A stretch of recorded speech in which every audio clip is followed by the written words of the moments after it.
Saya ucapkan selamat datang kepada Bapak Ibu hadirin sekalian dalam acara informasi penyampaian kegiatan komunitas pembelajaran. Arah dari koordinasi ini hilang kalau komunitas pembelajaran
Assalamualaikum warahmatullahi wabarakatuh.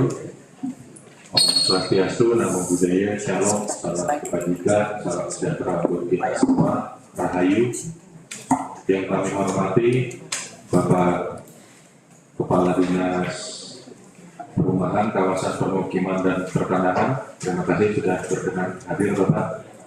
Kemudian para perwakilan Kepala Dinas, Kepala Badan, Kepala Bagian, dan juga rekan-rekan internal Dinas PUPR yang kami hormati dan banggakan.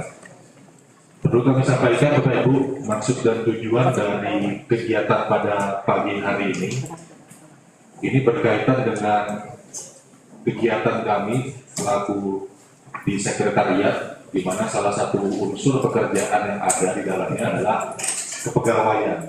Namun kami juga menyadari persis bahwa sebagai leading sektor di bidang konstruksi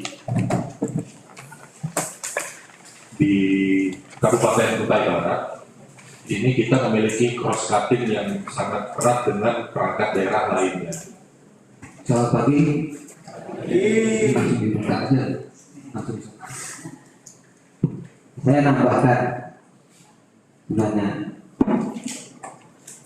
Memang akbar Pak Sekretaris internal, tapi akan lebih luas untuk menjawab masalah-masalah yang selalu kita hadapi secara berulang. Memang ya kalau bahasa komedinya atau serius juga sebenarnya ada di Undang-Undang Dasar itu kan mencerdaskan kehidupan bangsa. Rupanya kalau kita pertemuannya berulang itu tidak cerdas-cerdas, salah kita di mana? Dan lain-lain yang punya pekerjaan konstruksi. Kalau di Perkim dan PUPR itu isinya banyak ahli-ahli, sarjana-sarjana, bahkan insinyur dari konstruksi. Dan kita menyadari bahwa kami yang banyak menemui permasalahan teknis. Maka kami membayangkan pasti di dinas-dinas non PUPR atau non Perkim itu pasti menemui kendala-kendala yang serupa, tapi mungkin jalannya kalau istilahnya itu gelap sekali gitu ya. Karena Bapak Ibu, terutama yang di Dinas Pendidikan kemarin Pak Kadisdik menyampaikan bahwa ini kalau menyebut salah satu PPTK-nya, ini kalau disuruh berbicara tentang bidang ini kuat, tapi kalau disuruh melihat di beton mana tahu gitu ya. Kemarin juga dari Pak Kadis Pertanian menyampaikan ya Kalau orang teknik sipil, orang arsitek melihat kayu ada bengkok nggak mau terima. Pas melihat lapangan, nah kita ya terima-terima aja, gitu kan. Jadi itu menyebabkan munculnya permasalahan-permasalahan yang seharusnya kalau kita berhasil membentuk jejaring kerja dari kegiatan ini, itu bisa teratasi. Dalam proses bisnis lintas sektor, yang kita harus kenal adalah rantai pasok konstruksi ini cuma sedikit. Apakah seluruh paket pekerjaan di Kutai Barat yang kita tawarkan di seluruh perangkat daerah itu bisa ibarat makanan, bisa dimakan oleh pelaku usaha, atau pelaku usaha itu sudah kenyang dengan paket di PU aja, jadi dinas lain terima sisa. Tapi perhitungan itu tidak pernah kita hitung secara kabupaten. PU menghitung sendiri, mungkin menghitung sendiri, Pak Hadis, dinas kesehatan menghitung sendiri. Padahal pemain cuma itu aja, sehingga temuan berulang itu apakah salah kita yang berkontrak atau penyedia sebenarnya sudah habis kemampuannya. Nah, mungkin selain ditambah kompetensi itu, jejaring ini yang berbagi, ada proses rekonsiliasi kegiatan kompeten, saya nyatakan dibuka.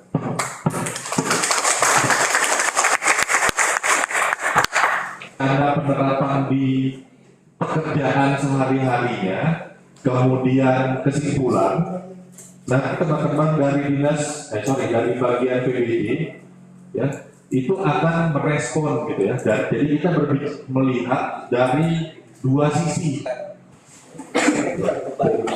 Atas kesempatan yang diberikan, ya seperti saya sampaikan tadi, kami tidak mengajari Bapak Ibu, tetapi kami membagi pengalaman kami di dalam kegiatan kami di sana, yang dalam hal ini mungkin bisa membantu proses kegiatan kita yang berhubungan dengan fisik, yaitu penyediaan barang dan jasa.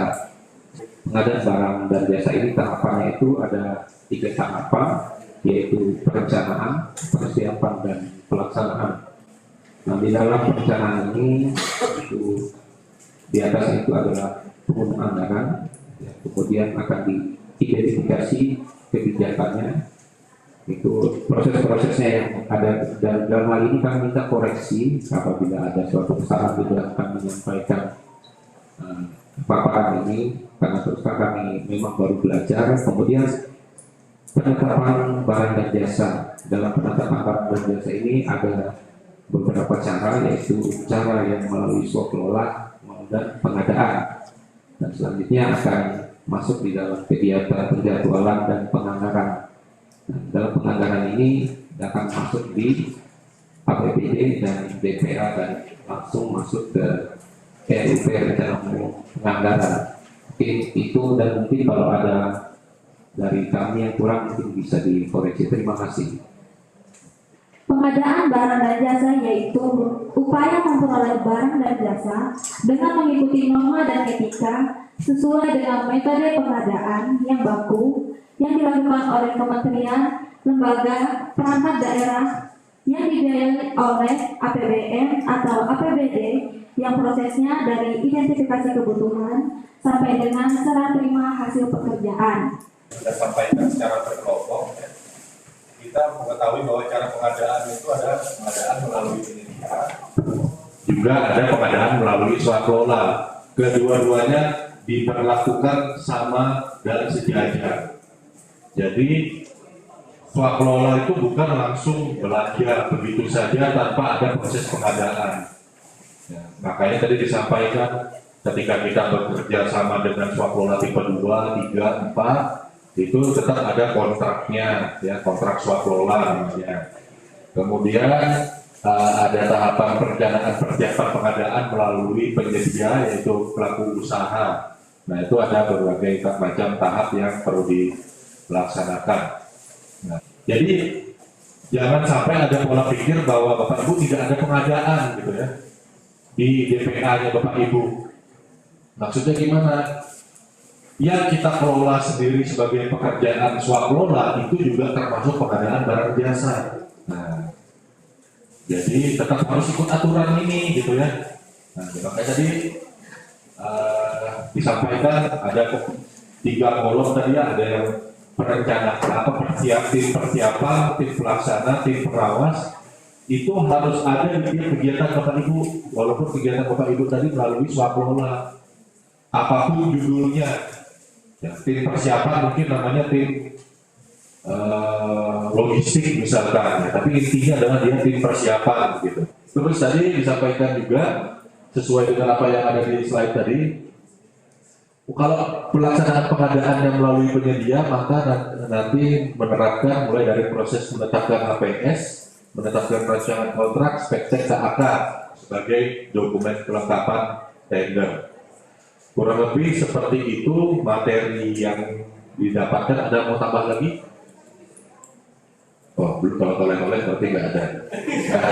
Mungkin bisa ditampilkan sekilas saja slide dari penyelenggara. Materi mitigasi risiko pada tahap persiapan dan pemilihan penyedia yang dibuat oleh Bapak Dr. Insinyur Dewangakan Ketut Widyana Maya, SD, MT, IPM, CPSD, JEPS, CCMS, CMED. Pada pengadaan barang, jasa pemerintah, berdasarkan tahapannya terdapat 3 besar tahapan pengadaan meliputi tahap perencanaan, persiapan, dan pelaksanaan. Pengadaan barang, jasa pemerintah dapat dilaksanakan dengan 2 cara, yaitu melalui penyedia atau melalui swakelola. Bila dihubungkan dengan aspek manajemen proyek sektor konstruksi, maka siklus hidup proyek yang berhubungan adalah pada tahap perencanaan dan persiapan berhubungan dengan starting the project, persiapan dan pelaksanaan berhubungan dengan organizing and preparing, dan tahapan persiapan dan pelaksanaan pemilihan penyedia berkaitan dengan aspek carrying out the work, dan ditutup pada tahap serah terima dalam tahap pelaksanaan yang berkaitan dengan aspek ending the project. Berkaitan dengan siklus hidup proyek tersebut tentunya erat kaitannya dengan 5 kelompok proses group, yang memerlukan 10 area pengetahuan, knowledge areas. Berikut ini pemetaan relasi antara tahapan pengadaan barang, jasa pemerintah, siklus hidup proyek, dan 10 area pengetahuan sebagaimana dijelaskan dalam slide sebelumnya. Area pengetahuan integrasi atau integration berkaitan dengan tahap inisiasi atau initiating, menghadirkan bahwa seorang manajer proyek perlu memiliki pengetahuan terkait pengelolaan proyek. Tahap perencanaan atau planning mengembangkan rencana manajemen proyek. Pada proses eksekusi atau executing, area pengetahuan yang diperlukan adalah pengetahuan untuk mengarahkan dan mengelola proyek. Kemudian pada tahap monitoring dan pengendalian diperlukan integrasi pengetahuan untuk pengendalian, dan pada tahap penutupan diperlukan pengetahuan mengintegrasikan serah terima pekerjaan. Area pengetahuan berikutnya adalah lingkup atau scope yang diterapkan pada tahap perencanaan untuk merencanakan ruang lingkup, melakukan pengumpulan data untuk kebutuhan proyek, mendefinisikan ruang lingkup, dan membuat struktur pemecahan pekerjaan atau work breakdown structure. Kemudian pengetahuan tersebut diterapkan pada tahap monitoring dan pengendalian untuk dilakukan validasi dan pengendalian. Area pengetahuan berikutnya adalah waktu atau time, di mana penerapannya pada tahap perencanaan digunakan untuk mengelola jadwal, aktivitas yang akan diterapkan, jalinan tahapan aktivitas, perkiraan sumber daya aktivitas yang akan digunakan, perkiraan durasi aktivitas, dan pengembangan jadwal. Pengetahuan tersebut pada tahapan monitoring dan controlling diterapkan pada control schedule. Area pengetahuan berikutnya pada area biaya atau cost, yang memerlukan pengetahuan pada tahap perencanaan untuk melakukan perhitungan biaya dari biaya manajemen, perkiraan biaya, dan penetapan anggaran. Pengetahuan tersebut kemudian digunakan pada tahap monitoring dan controlling untuk pengendalian biaya.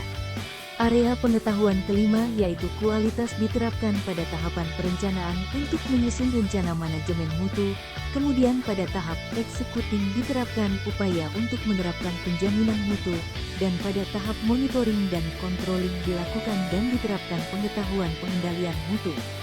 Area pengetahuan berikutnya adalah pengelolaan sumber daya manusia yang memiliki peran pada kelompok proses perencanaan dan pelaksanaan. Pengetahuan tersebut kemudian juga berperan dalam area pengetahuan komunikasi yang berkaitan dengan pembuatan rencana manajemen komunikasi yang kemudian dilaksanakan pada tahap pelaksanaan dan tahap monitoring dan pengendalian. Selanjutnya, area pengetahuan risiko digunakan pada tahap perencanaan untuk melakukan manajemen risiko dan pada tahap monitoring dan pengendalian untuk mengendalikan risiko. Area pengetahuan pengadaan terdapat dalam kelompok proses perencanaan, pelaksanaan, monitoring dan pengendalian, dan closing di mana pengetahuan untuk merencanakan pengadaan dan mengelolanya, melaksanakan pengadaan, mengendalikan pengadaan, dan menyelesaikan pengadaan menjadi penting. Area pengetahuan terakhir namun tidak kalah pentingnya adalah pengetahuan pengelolaan stakeholders di mana penting sekali untuk memiliki pengetahuan mengenali, merencanakan pengelolaan, mengelola, dan mengendalikan keterlibatan para stakeholders atau pemangku kepentingan. Risiko timbul karena adanya sasaran yang ingin dicapai. Dalam hal ini baik PAKPA, PPK, dan atau Pokja pemilihan memiliki sasaran yang ingin dicapai. Penyebab risiko adalah ketidakpastian yang mengganggu tercapainya sasaran, sehingga diperlukan mitigasi risiko yang merupakan tindakan terencana dan berkelanjutan yang dilakukan untuk mengurangi dampak dari suatu kejadian yang berpotensi atau malah merugikan atau membahayakan. Berikut ini adalah titik kritis yang perlu dimitigasi risikonya oleh para pihak pelaku pengadaan. Profesionalitas perlu diwujudkan dalam kompetensi. Seseorang yang kompeten tentunya memiliki pengetahuan, keterampilan, dan sikap kerja yang selaras dengan fungsi dan bidang tugasnya. Permasalahan teknis konstruksi pada aspek pengadaan dapat diminimalisir dengan memberikan kesempatan untuk kompeten. Berikut ini adalah akibat yang dapat dihindari dengan memberikan kesempatan pengembangan kompetensi pada personil konstruksi. Berikut ini adalah titik kritis yang perlu diperhatikan dengan teliti dalam proses persiapan pemilihan penyedia jasa konstruksi. Sebelum proses tender atau seleksi dilaksanakan, kelompok kerja pemilihan akan melakukan review terhadap dokumen persiapan pemilihan. Pada tahapan ini diharapkan hindari hal yang menjadi atensi dari slide ini, sehingga yang seharusnya dilakukan adalah 1. Seharusnya PPK hadir dan tidak mewakilkan. 2. Seharusnya PPK yang hadir juga turut didampingi oleh tim teknis atau tim pendukung. 3. Seharusnya PPK didampingi oleh konsultan perancang. 4. Seharusnya PPK memiliki kompetensi dan memahami pekerjaan yang akan dilakukan pemilihan penyedianya. Dalam proses menetapkan metode pemilihan penyedia, hendaknya tidak berpatokan pada informasi nilai paket pekerjaan semata, sehingga diperlukan analisa yang memadai terkait metode pemilihan yang akan digunakan. Bila menggunakan metode selain purchasing, meliputi metode procurement melalui pemilihan penyedia seperti tender atau seleksi maupun pengadaan langsung, aspek-aspek administrasi dan aspek teknis harus disusun sesuai dengan prinsip pengadaan dan persyaratan yang menjadi standar dalam model dokumen pemilihan yang disesuaikan dengan karakteristik pekerjaan. Berikut adalah detail aspek-aspek tersebut yang dapat menjadi pedoman melangkah menyusun persyaratan berdasarkan kebutuhan karakteristik pekerjaan. Berikut ini adalah titik kritis dalam proses evaluasi penawaran. Hal yang disajikan dalam slide ini selain perlu menjadi perhatian dari kelompok kerja pemilihan, juga perlu menjadi perhatian bagi pejabat penanda tangan kontrak dalam proses menilai hasil evaluasi dari kelompok kerja pemilihan. Proses pengadaan barang, jasa pemerintah khususnya pada sektor konstruksi harus dikerjakan secara teliti dan cermat.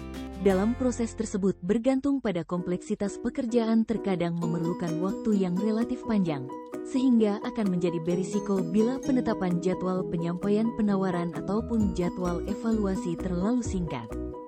Dalam penyusunan dokumen pemilihan, kelompok kerja pemilihan perlu menghindari hal-hal sebagaimana tampak pada slide berikut.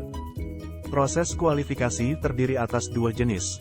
Pasca kualifikasi secara umum digunakan untuk pekerjaan yang relatif sederhana dan pelaku usaha yang dapat mengikuti kompetisi tersedia relatif banyak di pasar. Sedangkan untuk pekerjaan dengan kompleksitas yang tidak sederhana umumnya menggunakan metode kualifikasi prakualifikasi, karena kompleksitasnya yang tidak sama dengan prakualifikasi, maka berpengaruh pada tingkat kualifikasi pelaku usaha yang umumnya lebih tinggi. Hal ini mengakibatkan pada proses prakualifikasi, kualifikasi pekerjaan dengan prakualifikasi memerlukan waktu evaluasi yang lebih panjang. Pada prinsipnya prakualifikasi mencari pelaku usaha yang dipandang mampu untuk mengikuti proses pemilihan penyedia. Hasil dari prakualifikasi berupa peserta tender atau daftar pendek peserta seleksi jasa konsultansi. Untuk memperjelas perbedaan yang signifikan terkait perbedaan prakualifikasi dan pasca kualifikasi, berikut ini adalah rincian tahapan-tahapan dalam prakualifikasi dan rincian tahapan dalam pasca kualifikasi. Dapat kita lihat berkaitan dengan penjelasan slide sebelumnya, terlihat bahwa prakualifikasi memerlukan tahapan yang lebih banyak. Hal ini dikarenakan prinsip dari prakualifikasi yang digunakan untuk mencari pelaku usaha yang mengerjakan pekerjaan yang memiliki kebutuhan spesifik dan pelaku usahanya memiliki kualifikasi tertentu. Selanjutnya, setelah membahas metode kualifikasi, hal berikutnya yang perlu dibahas adalah proses pemilihan penyedia. Dalam proses pemilihan penyedia, titik kritis yang perlu diperhatikan adalah sebagai berikut. 1. Hindari pelaksanaan pemilihan penyedia yang tidak dilakukan secara elektronik. 2. Lakukan pelaksanaan pemilihan penyedia dengan proses pengumuman menggunakan metode yang sesuai, mencakup pengumuman rencana umum pengadaan melalui sistem informasi rencana umum pengadaan dan pengumuman elektronik yang terintegrasi dengan sistem pengadaan secara elektronik. 3. Lakukan pemberian penjelasan pada proses pemilihan penyedia dengan menggunakan media elektronik. Dalam prosesnya lakukan pemberian penjelasan dengan interaktif, sehingga hindari pemberian jawaban penjelasan menjelang akhir waktu batas jadwal pemberian penjelasan. Pastikan juga tidak terjadi kelalaian lupa jadwal pemberian kesempatan. 4. Lakukan evaluasi penawaran dan evaluasi kualifikasi apa adanya sesuai dengan dokumen-dokumen yang sudah tercantum secara elektronik. Pelaksanaan evaluasi di luar dari dokumen yang tersedia pada sistem pengadaan secara elektronik merupakan post bidding yang tidak boleh dilakukan oleh pelaku pengadaan. 5. Lakukan pemeriksaan lapangan sesuai dengan ketentuan. Dalam hal peraturan tidak memperbolehkan pemeriksaan lapangan, maka dilarang melakukan persyaratan tersebut. Pemeriksaan lapangan yang diperbolehkan saat ini hanyalah sebatas berkaitan dengan ketika terjadi keraguan terkait legalitas pelaku usaha atau pemberian penjelasan di lapangan. 6. Dalam mengumumkan pemenang, lakukan proses tersebut dengan informasi yang lengkap. Bila peserta pemilihan gugur, maka harus disertai dengan informasi penyebab gugurnya penawaran tersebut. 7. Lakukan pengelolaan sanggah dengan baik. Sanggah dari peserta wajib dijawab dengan berdasarkan peraturan perundangan yang berlaku. Penyedia barang, jasa pemerintah berdasarkan pasal 17 Perpres Pengadaan Barang, jasa pemerintah merupakan pelaku pengadaan yang bertanggung jawab terhadap pelaksanaan kontrak, kualitas barang, jasa, ketepatan perhitungan jumlah atau volume, ketepatan waktu penyerahan, dan ketepatan tempat penyerahan. Namun kecermatan dari pelaku pengadaan di sisi pemerintah juga merupakan hal yang menjadi penekanan. Dengan demikian khususnya pejabat penandatangan kontrak dalam mengendalikan kontrak harus mewaspadai penyedia yang 1. Memiliki izin usaha yang tidak spesifik apa lu mau gua ada atau disingkat palu gada. 2. Pelaku usaha yang menerapkan praktik pinjam bendera. 3. Pelaku usaha yang hanya berfokus pada keuntungan tanpa memperhatikan pemenuhan persyaratan dan kualifikasi. 4. Pelaku usaha yang mengganggu pelaksanaan pekerjaan apabila tidak lulus menjadi pemenang dalam proses pemilihan penyedia. 5. Pelaku usaha yang menggunakan alamat palsu. 6. Pelaku usaha yang bersekongkol untuk mengatur dan mempengaruhi proses dari hasil pemilihan penyedia. 7. Pelaku usaha yang tidak bertanggung jawab pada pelaksanaan pekerjaan. Peran dari pejabat penandatangan kontrak dalam hal menilai kinerja penyedia menjadi penting di sini. Terapkan pengenaan sanksi dan penilaian kinerja melalui sistem sehingga pelaku usaha yang menyimpang dapat direduksi sesuai ketentuan peraturan perundangan yang berlaku. Untuk mencegah risiko, dalam melaksanakan peran pada pengadaan barang, jasa pemerintah khususnya sektor konstruksi, selalu perhatikan hal-hal yang disajikan pada slide ini. RUP yang sudah ditetapkan, RKA atau DPA bagi yang belum ditetapkan.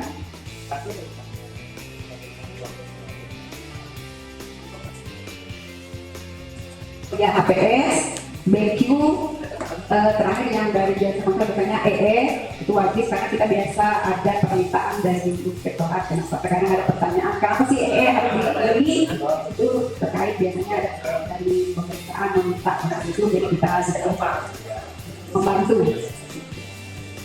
Kemudian itu biasanya kalau masuk ke UKPBJ kita akan dari Pokja dilangsir ke Pokja dan Pokja akan mereview. Nah, mereview di sini kami dari Pokja membantu sifatnya Pak ya, bukan oh ini kami paling spesial, paling ahli, tidak.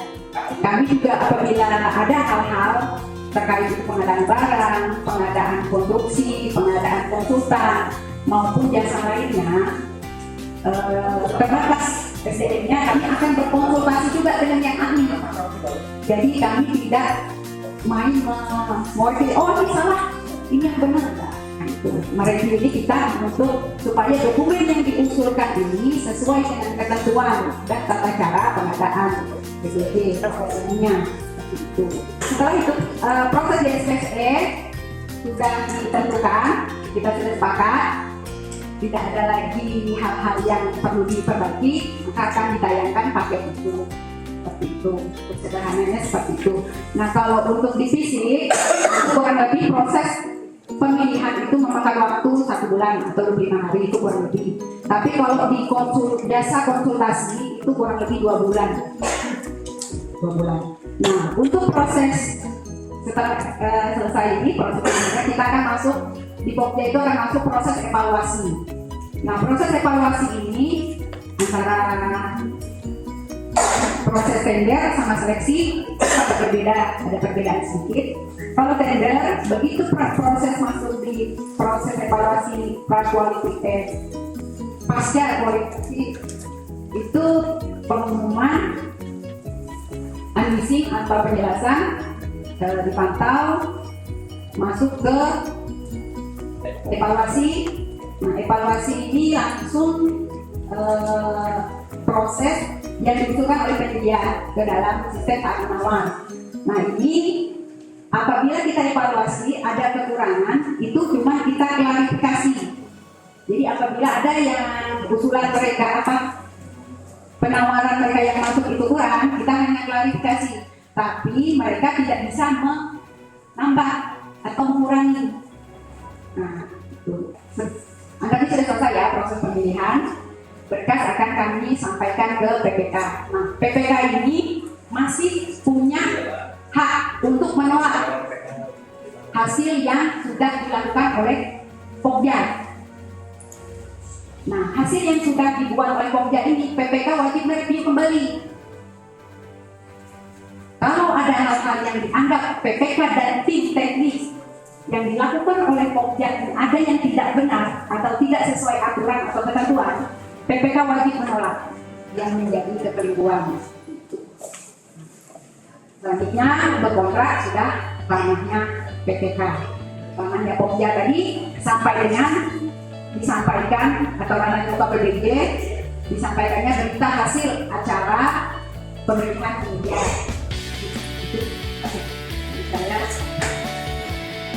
Baik, jadi saya mencoba mengelaborasi kedua paparannya. Ya, jadi dokumen proses pemilihan penyedia, persiapan pemilihan pengadaan. Jadi pemilihan itu tidak ada view manual, tapi harus dicetak dulu supaya ada izin cetak. Nah, nanti tinggal ditambah 1 lembar terakhir kita tangan bersama PPK dengan PA-KPA. Nah, kesepakatan antara PA-KPA dengan yang sebagai berpihak sebagai PPK dengan Pokja ini tadi yang disampaikan ke Bung Deva perlu dituangkan dalam LPSE gitu.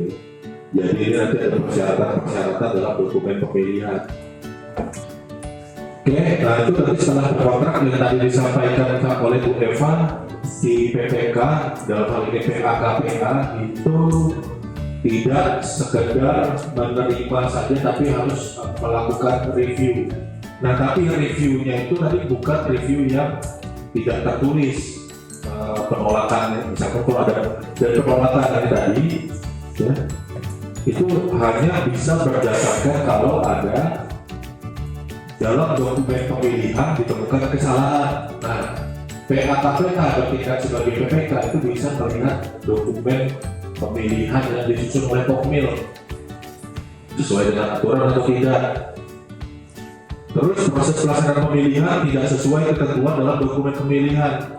Nah, ini tadi yang disampaikan. Jadi kalau ketika kita berbicara kerasi seperti ini, kalau penyedia itu terpilih dengan tidak benar secara administratif, maka komplainnya mengacu pada data yang ada di sistem. Ketika dia bekerjanya tidak lagi beres di lapangan, nah ini mohon maaf seperti yang dibahasakan oleh Pak tadi, itu sudah ranahnya PPK. Pokja pemilihan itu tidak punya bola kristal peramal. Kira-kira dia 6 bulan lagi penyedia yang nawar ini tadi bisa kerja apa enggak? Dia nggak punya kemampuan seperti itu. Saya rasa juga PPK juga ada yang punya kemampuan seperti itu, ya kan? Jadi semoga dengan adanya informasi kita bisa saling paham bahwa pemilihan ini memang dalam posisi dia mengevaluasi administratif, ada apa tidak dokumennya. Nah, PPK itu punya kesempatan menegur bila ada kesalahan administratif dari pemilihan pemilihan. Jadi yang dilihat BAHS, berita acara hasil pemilihan penyedia, nanti dicek. Nah, ini jangan sampai dokumen BAHP tadi PPK punya dokumen BAHP tandingan untuk menolak hasil kerja pemilihan dari pokja pemilihan. Jadi PPK itu manggil ulang pelaku usaha, dievaluasi ulang. Nah, itu nggak boleh. Nggak pakai dari LKPP, dari knowledge management systemnya LKPP gitu. Penolakan itu hanya berdasarkan dokumen BAHP yang diterima. Jadi kalau Anda terima hasil dari pokja pemilihan, terus ketemu kekeliruan, nah itu boleh nolak. Tapi Anda nggak boleh buat dokumen tandingan. Silakan Bapak Ibu, mungkin ada yang mau ditanyakan. Terima kasih untuk waktu apa yang diberikan.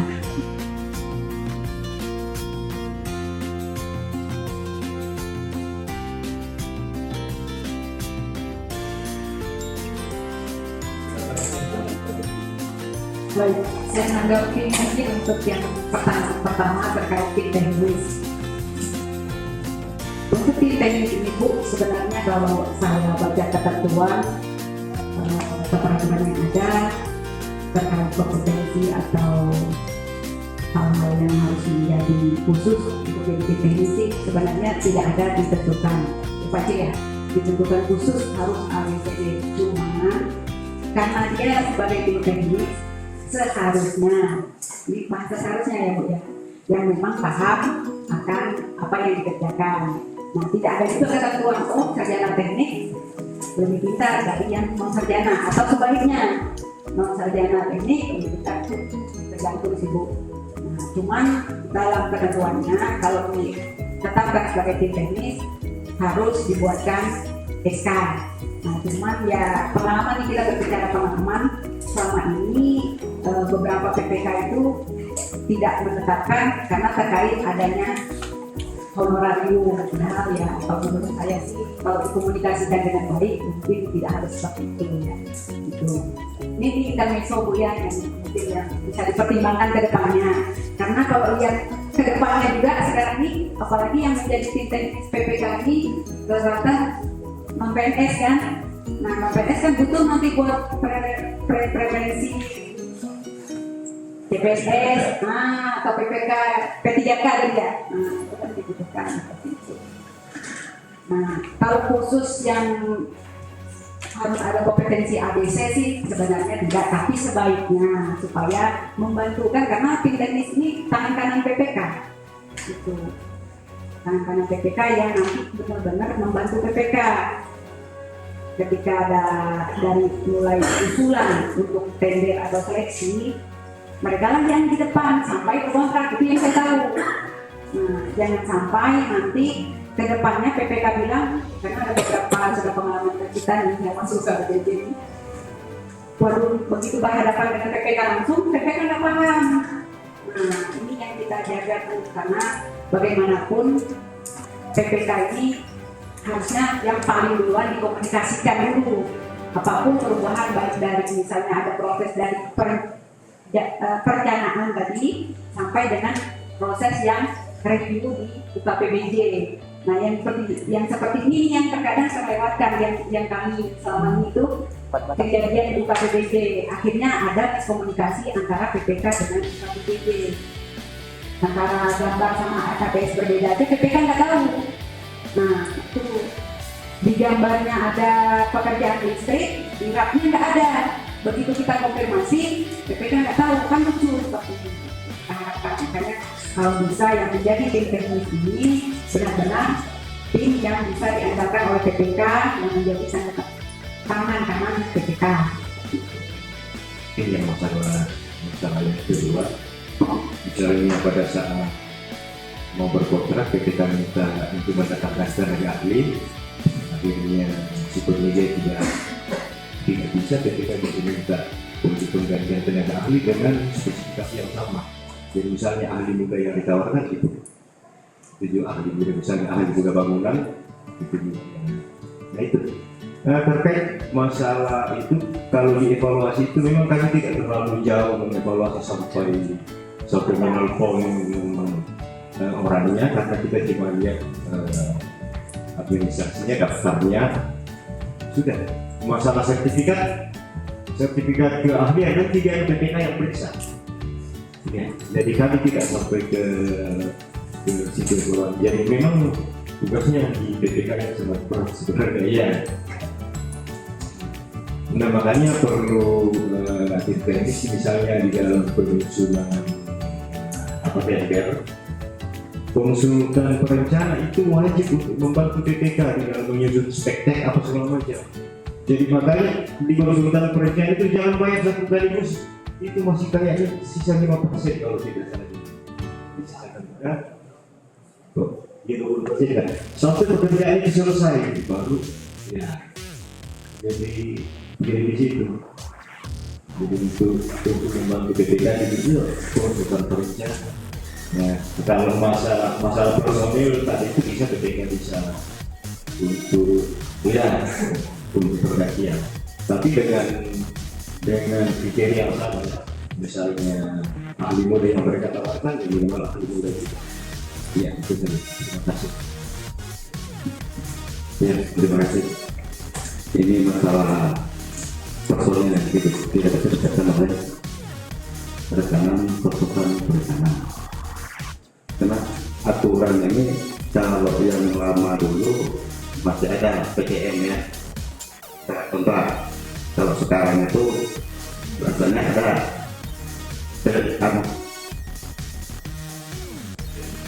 nggak ada PCM-nya, dia ada sebelum bekerja, sebelum mulai kerja. Jadi setelah proses tanda tangan kontrak, di situ kita bisa terapkan. Kita ada waktu penyerahan peralatan, penyelamatan, penyerahan pipeline. Nah, di situ bisa kita meminta mereka menyiapkan sesuai yang mereka tawarkan, atau mengganti minimal sama dengan yang mereka tawarkan atau dipersyaratkan kembali. Jika pada sampai saat yang ditetapkan dia tidak bisa menyiapkan, itu bisa dikasih peringatan pertama supaya kita bisa menerapkan sanksi kepada penyedia yang tidak bisa menyiapkan apa yang dia tawarkan sesuai dengan persyaratan, sama juga dengan alat atau yang dikonstruksikan peralatan kerja kita bisa menyiapkan. Sampai waktu yang kita tetapkan dia tidak bisa menyiapkan, kita bisa kasih peringatan sampai 3 kali, bisa kasih sanksi putus kontrak tapi setelah berkontrak. bisa kita terapkan itu ya. Baik, terima kasih. Saya coba mengelaborasi jawaban dari tim Buka PPJ. Nah, nanti kesempatan lagi ke mungkin kalau ada hal-hal yang perlu ditanggapi ya. Yang pertama tadi terkait dengan kompetensi tim gitu ya. Tadi disampaikan oleh Bu Eva bahwa jadi diberikan keleluasaan. Nah, tapi tadi disampaikan Bu Eva itu harus ada SK. Nah, SK ini tadi di zaman sekarang Bapak Ibu PA-KPA kalau PA khususnya kalau mengeluarkan SK itu tidak perlu ragu karena memikirkan adanya honor. Sekarang sudah eranya jabatan fungsional kalau yang ASN. Ketika dia melaksanakan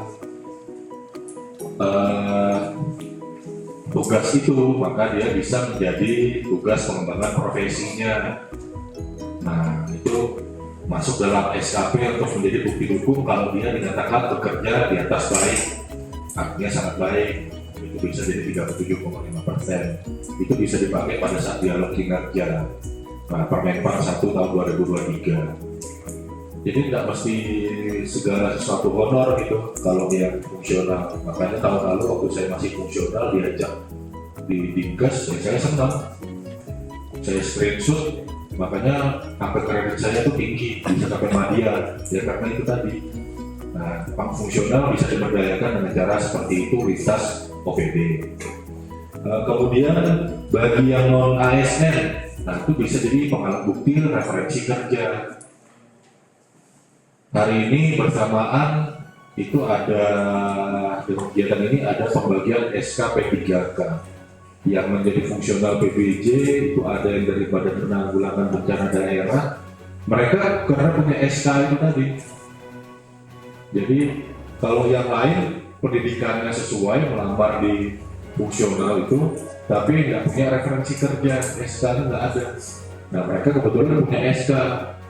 Jadi tim pengelola kontrak, jadi tim pendukung pejabat pengadaan, jadi tim pendukung teknis konstruksi dan seterusnya, sehingga pengadaan konstruksi sehingga bisa jadi referensi kerja. Tapi kalau bisa dianggarkan ada honornya, ya itu lebih bagus gitu ya. Biasanya lebih semangat kerjanya. Nah kalau berkaitan dengan keputusan yang ditanya tadi, mungkin saya coba bantu jawab gimana dengan keputusan advis dari tim pendukung dengan keputusan yang diambil PPK. Nah, pada prinsipnya namanya advis atau nasihat bahasa Indonesianya, yaitu kan nanti dilaksanakan apa tidak itu ada dasar pertimbangannya. Tapi tetap resiko itu sepenuhnya ada di PA-KPA. Nah, jadi kalau ada resikonya kalau menunjuk tim teknis yang mungkin pengalamannya belum seberapa dalam, ya ketika pejabat itu diambil terus ternyata memang bermasalah, ya itu yang nanggung bukan si tim teknisnya ini tadi, tapi dia tetap di PA-KPA karena dia mengambil keputusan. Nah itu yang menjadikan komunitas ini menjadi semakin penting menurutku ya, terutama bagi tim teknis. Jangan sampai kita tidak loyal dengan atasan kita dalam artian positif ya. Pimpinan kita itu ada banyak pekerjaan yang dia laksanakan. Nah mungkin ada banyak hal yang kemungkinan dia luput. Nah kita sebagai tim teknis itu ditunjuk untuk membantu, dipercayakan untuk membantu, maka kita upayakan untuk meningkatkan kompetensi kita supaya pimpinan kita tidak terjerumus ke hal-hal yang mungkin kurang nyaman. Kemudian terkait dengan tadi sudah dijelaskan dengan lengkap oleh tim Buka PPJ. Nah tadi penutup yang terbaru aturannya penggantian personil itu memang dilakukan pre-award meeting PAM ya. Itu memang sudah hilang di aturan semenjak Permen 12 2021 ya. Jadi kita sebelum bertanda tangan kontrak itu tidak lagi bergelar personil. gelar personilnya itu sesudah berkontrak. Karena sudah diikat berkekuatan hukum, baru kontrak itu tadi kita lihat dia dapat menjadi dengan personil yang dia janjikan. Kalau enggak, keluar tadi karena bahasa Pak Diko SP1, SP2, SP3 supaya bisa dicari. Pak, silakan Pak Haris. Pak Haris, izin Pak, snacknya dibawa aja Pak. Iya, buat takjil Pak. Iya, makasih Pak Haris atas kehadirannya. Jadi demikian supaya dicair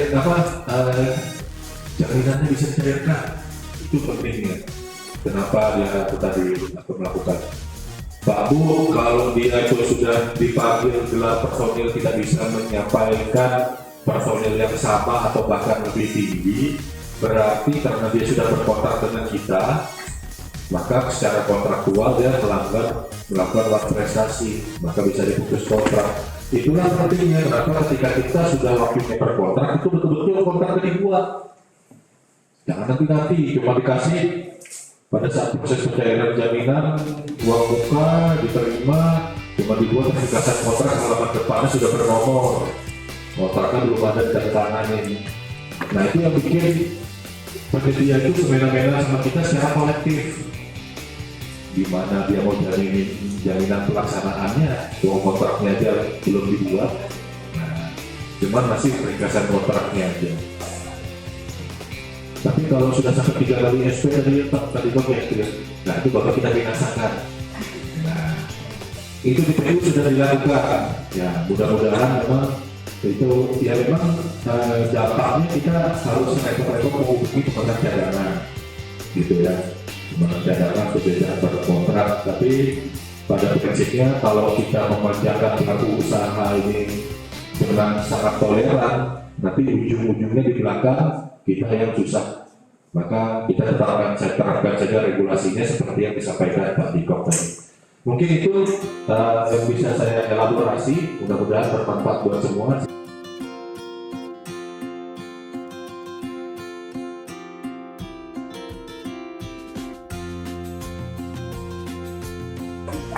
Aturannya memang nggak membolehkan ada pre-award meeting lagi gitu.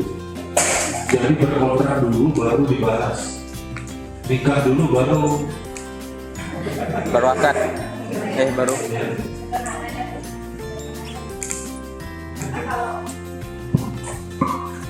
kan kita di Indonesia paham maksudnya dia, karena kan sebelum menikah ini kita ngomong dulu, pastikan dulu. Tapi aturan terbaru tidak begitu. Justru ini maksudnya supaya juga ibu kalau mau jatuhkan sanksi atau kalau dia mau macam-macam nyaman nanti melakukan. Karena kalau ibu misalnya bikin daftar hitam dia belum kontrak, ya apa dasar?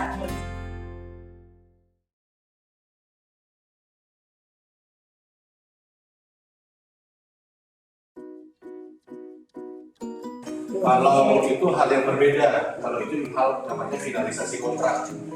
Nah kalau finalisasi kontrak itu proses yang pada prinsipnya masih diperbolehkan finalisasi kontrak. Tapi kalau untuk masalah isi kontraknya itu belum boleh diutak-atik.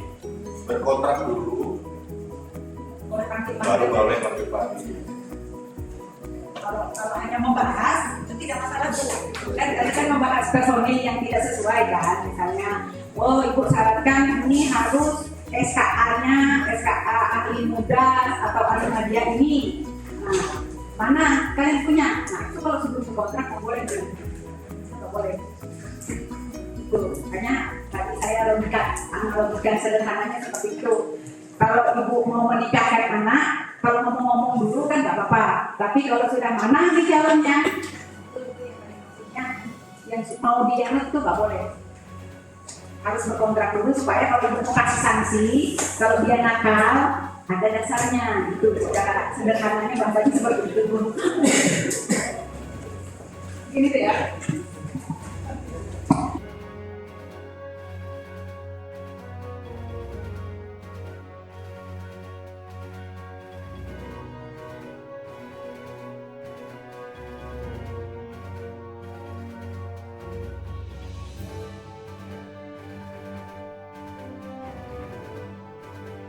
terkait ini kayaknya spesifik ke jasa konsultan ya, bukan fisik ya, atau dua-duanya nih? Oh, baik. Saya jawab pertama yang fisik dulu. Kalau di fisik seperti tadi sudah saya sampaikan, kewenangan sudah diatur oleh peraturan yang ada. Di Pokja itu terbatas evaluasinya. Pokja tidak boleh menggugurkan personil atau peralatan itu dengan alasan yang misalnya tadi kok ini personilnya kenapa ketika berkontrak beda gitu ya. Kita paham ketika kita evaluasi, dia usulkan sesuai, dia punya SKA atau SKT ada, terus dipersyaratkan pengalaman dia ada, nah cukup. Apalagi kalau untuk pelaku usaha yang dipersyaratkan kecil kan cuma pelaksana yang disyaratkan, itu pun cuma 2 tahun dia punya pengalaman. Kalau K3-nya kan tidak diperbolehkan untuk mensyaratkan pengalaman, memasukkan pengalaman. Nah, jadi yang kita evaluasi cuma personil pelaksana sesuai SKT yang diusulkan. Jika SKT yang ada, kita tidak boleh usulkan. Itu nanti kewenangan di PPK. Makanya tadi ketika berkas diserahkan ke PPK, PPK setelah berkontrak kan memanggil. Nah, itu ada ketentuannya. Ketika PPK memanggil si A dan si B, ini mana? Ini yang kalian tawarkan sesuai yang kami minta di berkas hitam putih ini ada. Sekarang saya minta hadirkan. Nah, ketika dia bilang tidak bisa atau dia minta diganti sesuai dengan spek yang sudah dipersyaratkan, itu boleh. Tapi ketika dia tidak bisa mengganti atau menyediakan sesuai spek yang PPK minta, nah tadi yang sudah disampaikan Pak Dikok sama Pak Kris, kita boleh membuat surat peringatan untuk sampai dengan tahap selanjutnya tadi yang terparahnya kan berarti itu. Nah, di konsultan juga begitu. Nah, jadi ada ketentuan Pak.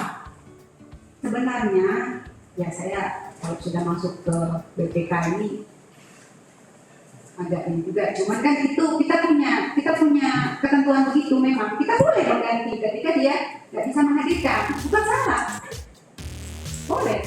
PPK kan punya kewenangan di situ.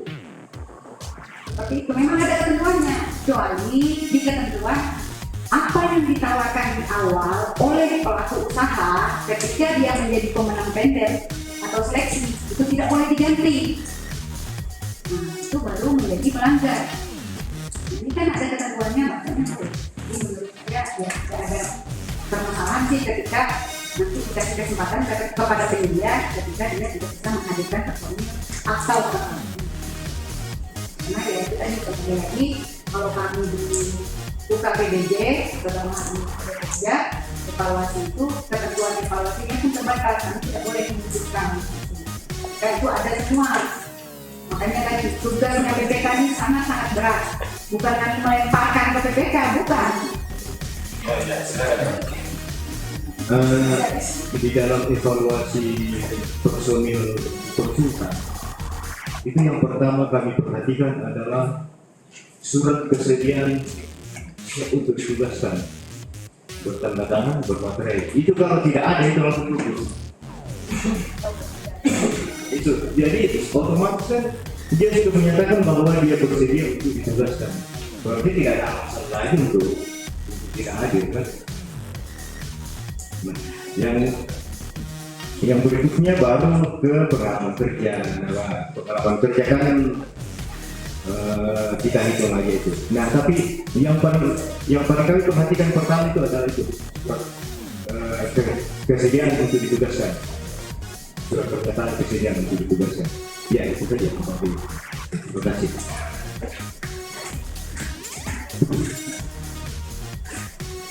Jadi saya bisa memahami maksudnya tadi disampaikan bahwa banyak konsultan di luar sana itu artinya diganti.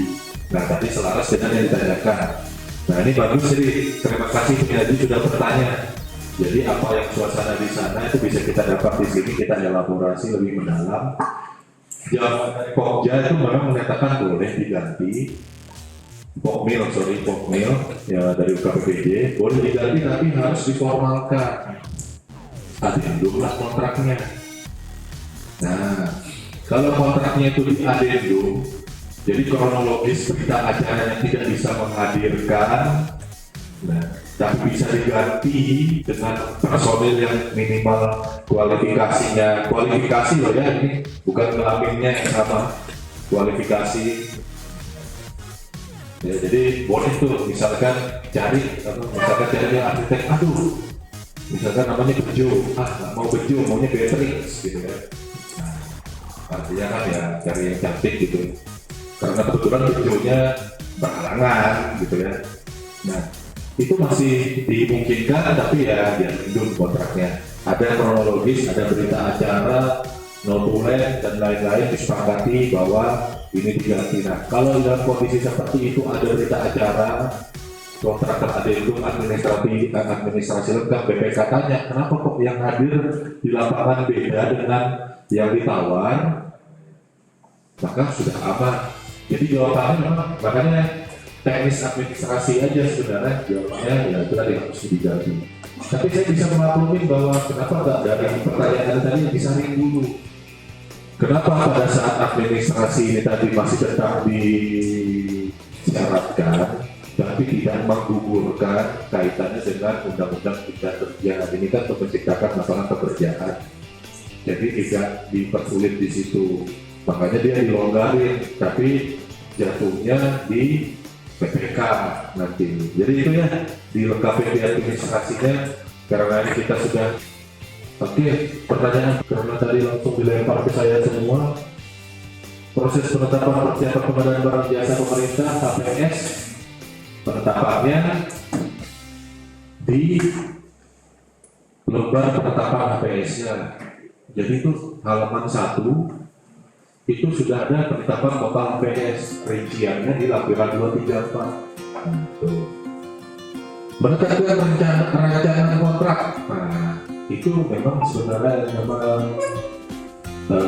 sudah bolak-balik dari sejak saya di UKPBI itu mensosialisasikan bahwa rancangan kontrak itu memang ada satu lembar tersendiri. Nah, jadi di depan itu ada ringkasan-ringkasannya, jenis kontraknya apa langsung diberikan uang muka apa tidak, jaminan pelaksanaannya berapa persen, nah itu dituliskan itu satu lembar. Itu ada memang, cuman biasanya cuman yang ditandatangani itu rancangan kontraknya aja gitu ya. Nah, pokoknya pemilihan kenapa nggak ada dulu? Kenapa aku ditegur? Malah dimarahin aja, ya pokoknya sudah ditandatangani ya sudah. Daripada kita suruh buat satu lembar lagi, nanti kelahi lagi kan, belum lagi ngejar waktu tayang, akhirnya memang urusan untuk mensosialisasikan terkait dengan penetapan ini ya kita bahas di komunitas saja lah. Jadi nanti kita kalau bicara rancangan kontrak nanti bisa saya forward ya Pak di grup seperti apa sih contoh rancangan kontrak penetapan aspek teknis KAK ya memang ada halaman depannya bahwa ini di spek teknis nomor sekian ditetapkan pada tanggal. Nah kebanyakan kan memang kita dokumen-dokumen ini tidak ada nomor register kedinasannya, nggak ada pasti. Saya sudah sering melihat, paling buat saya sendiri yang buat ada nomor gitu. Kenapa minta nomor tuh capek? Ke umum dulu gitu kan, minta nomor. Ya, jadi memang ada penetapan. Nah penetapan itu salah satu rinciannya ada tanggal, ada nomor tercatatnya, lalu SCN, peringatan keberapa supaya jaminan. Teman-teman yang muslim berapa kali talak supaya putus? 3. Nah ini keperdataan sama. Jadi peringatan talaknya 3 kali, gitu ya. Baru di situ cari pemenang cadangan, nah, cari itu mantan lagi gitu ya. Atau lihat hampir dinikahi zaman dulu tapi nggak jadi. Nah itu pemenang cadangan. Nah pemenang cadangan ya otomatis tadi kalau tanya mekanismenya gimana ya sudah ada berita acara pemutusan kontrak. Baru dia diundang untuk penyedia cadangannya. Nah, terkait dengan uang muka, ya, mungkin saya tadi disampaikan bahwa mereka pelaporan aja tuh nggak tahu gitu ya, tapi bisa jadi mungkin nggak tahu karena dokumen pemilihan tebal. Tanpa lampiran biasanya sudah sama lampiran berarti sekitar 60-an halaman ya tuh ya, kurang lebih. SSUK, SSKK tuh tak bisa berarti SSUK gitu.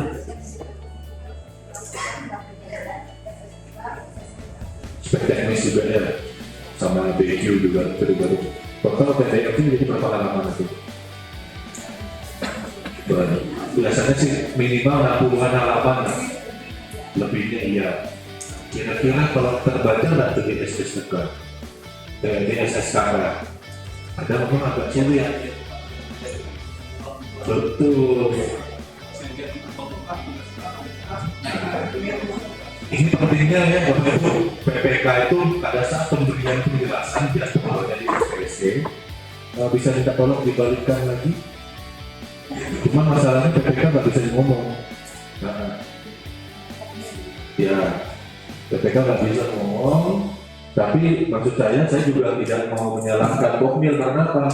Pokmil itu Bapak Ibu mengurus satu paket Bapak Ibu aja sendiri ya, kecuali OPDPU. Kecuali OPDPU biasanya PU satu KPA paket 1000 gitu ya. Tapi kalau Bapak Ibu yang di OPD yang lain, Dinkes misalkan itu paketnya paling ya yang bersamaan masuk mungkin 5 lah paling banyak. Tapi satu program itu sekali menyender rekor perkembangan vendor kenapa 20 paket sekaligus kan? Ya, 20 paket sekaligus. Bapak Ibu bayangkan kalau jangan Bapak Ibu deh. Ya Bapak-Bapak aja. Bapak-Bapak bayangkan kalau Bapak-Bapak punya pacar 20 sekaligus bersamaan. Gampang nggak tuh manajemennya? Susah loh, ya kan? Nah, kadang-kadang pemilihan perlu diingatkan. Makanya pada saat kondisi kayak gini, saya ambil contoh ya di layar. Misal di sini pas jadwalnya ada timnya. Di sini melihat nih pada kita lihat pemberian penjelasan kapan? 3 April jam 8 sampai jam 13. Nah itu pantau juga sama-sama sambil dilihatin. Pokjanya belum ngomong. Paket ini tidak diberikan uang muka.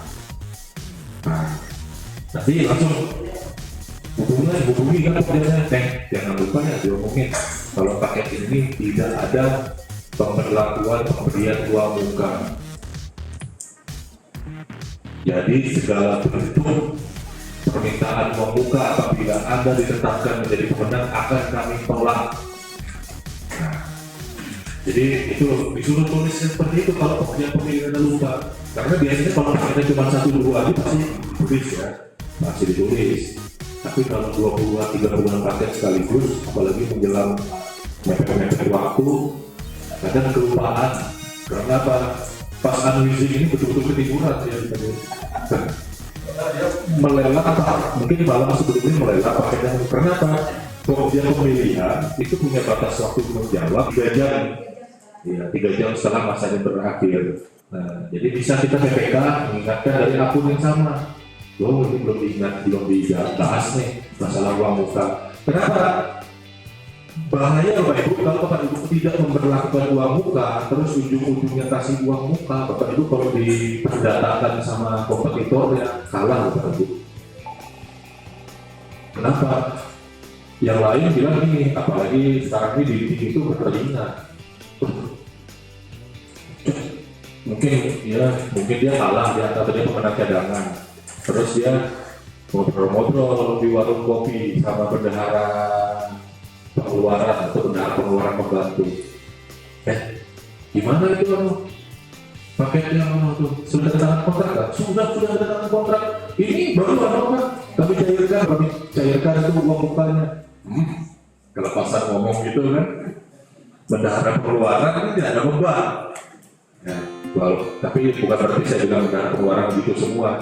Cuman kan mungkin akrab gitu kan, saking akrabnya urusan kantor tersebut. Nah, kebenaran dia, saya pedulikan. Kenapa? Harus dalam perhitungnya.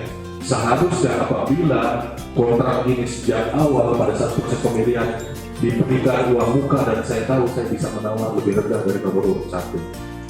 Bisa kan ngomong gitu?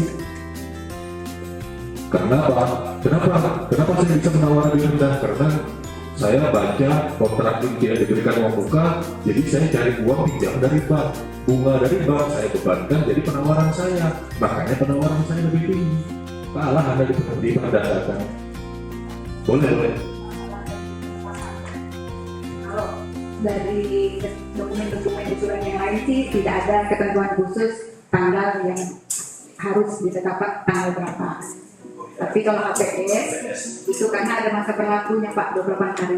Makanya biasanya kita sama teman-teman itu begitu mengusulkan disitulah letakkan HPS-nya. Karena dia begitu kita tender itu kan ada masa berlakunya 28 hari. Itu ada sih tambahan.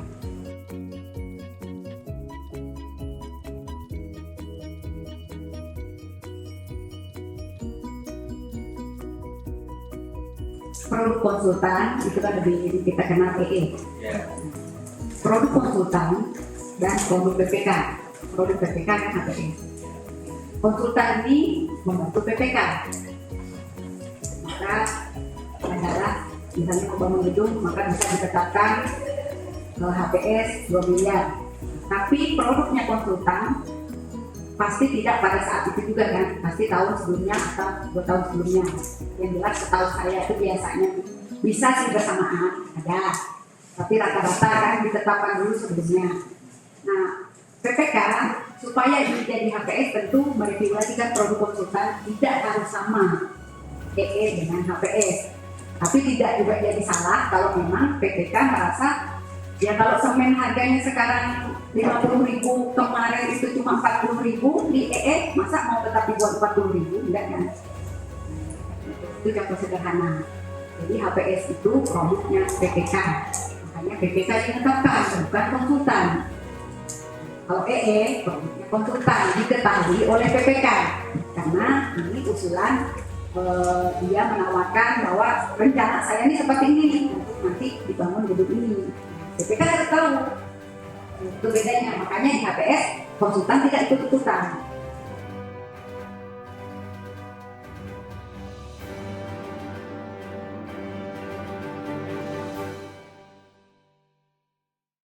Pasca pemilihan teman-teman di KPPJ itu sudah betul-betul bikin PPK dalam hal ini PLKPA yang tanda tangan kontrak itu udah lega, yakin dulu.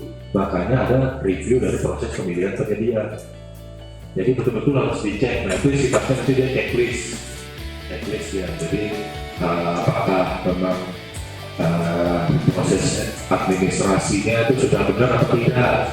Demikian saya tutup. Mohon maaf salah kata dan ketersinggungan. Apabila ada hal yang bermanfaat itu semoga bisa diterapkan di pekerjaan masing-masing. Saya akhiri, wabillahi taufiq wal hidayah. Wassalamualaikum warahmatullahi wabarakatuh. Salam sejahtera untuk kita semua. Shalom. Rahayu.